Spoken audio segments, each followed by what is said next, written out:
ডিভিশনের last match, এই ম্যাচটা জিততে পারলেই হচ্ছে ডিভিশন 1-এ উঠে যাব। এর সাথে সাথে হচ্ছে টানা 10টা ম্যাচ জেতার যেই ব্যাচ আছে ওইটাও পেয়ে যাব যদি এই ম্যাচটা আর কি জিততে পারি। তো খুবই ইম্পর্টেন্ট একটা ম্যাচ আমার জন্য। তো স্কোয়াড যখন আমি হইতেছে চেক করতেছিলাম তখন দেখলাম যে এর যে গ্যারেথ বেল এর হইতেছে এসএস পজিশনেই খেলাচ্ছে, বাট একেবারে রাইট উইংয়ের কাছাকাছি একটা পজিশন।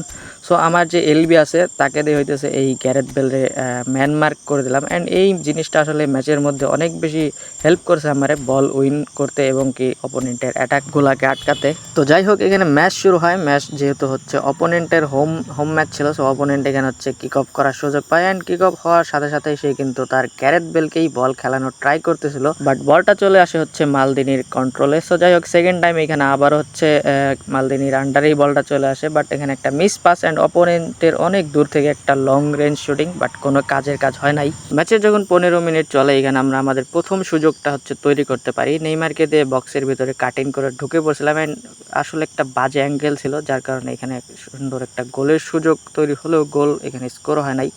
সো বলটা আমাদের কন্ট্রোলে আবারও চলে আসে, অ্যান্ড এইখানে নেইমারের পাস থেকে দিওপের এক স্টানিং শটে দারুণ এক গোলের দেখা আমরা পাই। অ্যান্ড এই গোলের ফলে কিন্তু আমরা ম্যাচের 20 মিনিটে 1-0 গোলে লিডে যাইতে পারি। তো ম্যাচের যখন 25 মিনিট তখন হচ্ছে অপোনেন্টের ভয়ানক এক কাউন্টার অ্যাটাক। একেবারে শিওরলি গোলটা আসলে হয় নাই, ক্রসবার সাইড বারে লাগার কারণে। হয়তো গ্যারেথ বেলের উইক ফুটে বলটা ছিল, এই কারণে ঠিক মতো ফিনিশ হয় নাই। তবে এই মিস আমাদের জন্য অবশ্যই ভালো, কারণ আমরা হচ্ছে এই যাত্রায় গোল খাওয়ার হাত থেকে বেঁচে গেলাম। তবে যাই হোক, এরপরে আমরা হচ্ছে অ্যাটাকে যাওয়ার ট্রাই করতেছিলাম ছোটোখাটো পাস খেলে, বাট ঠিক মতো অ্যাটাকে চাইতে পারে নাই।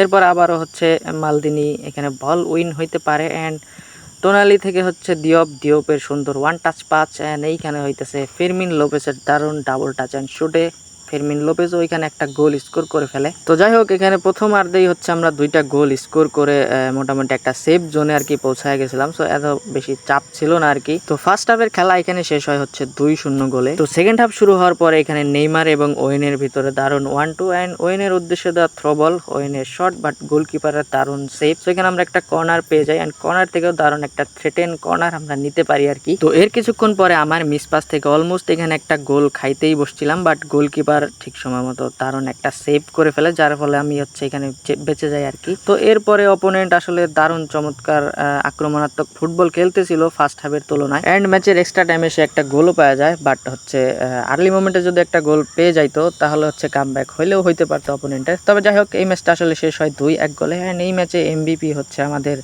দিওপ। তো যাই হোক, অ্যান্ড এখানে আমরা কিন্তু অলরেডি ডিভিশন 1-এ পৌঁছায় গেছি। অ্যান্ড এই সিজনের যদি স্ট্যাট দেখি, 25টা ম্যাচ উইন, 4টা ড্র আর হচ্ছে 8টা লস। অ্যান্ড এই সিজনে এইটা হইতেছে আমার স্কোয়াড, অ্যান্ড এইটা হচ্ছে ইন্ডিভিজুয়াল ইনস্ট্রাকশন। আর রিসেন্ট খেলা কিছু ম্যাচের এই হইতেছে রেজাল্ট। মোটামুটি এই সিজনটা ভালোই গেছে, মোটামুটি অনেকগুলা ম্যাচে এখানে হাই স্কোরিং ম্যাচ ছিল। তবে যাই হোক, এই ভিডিও এখানে শেষ করতেছি। দেখা হবে পরবর্তী কোনো ভিডিওতে। ততক্ষণের জন্য বাই বাই, ভালো থাকবেন সবাই, সুস্থ থাকবেন।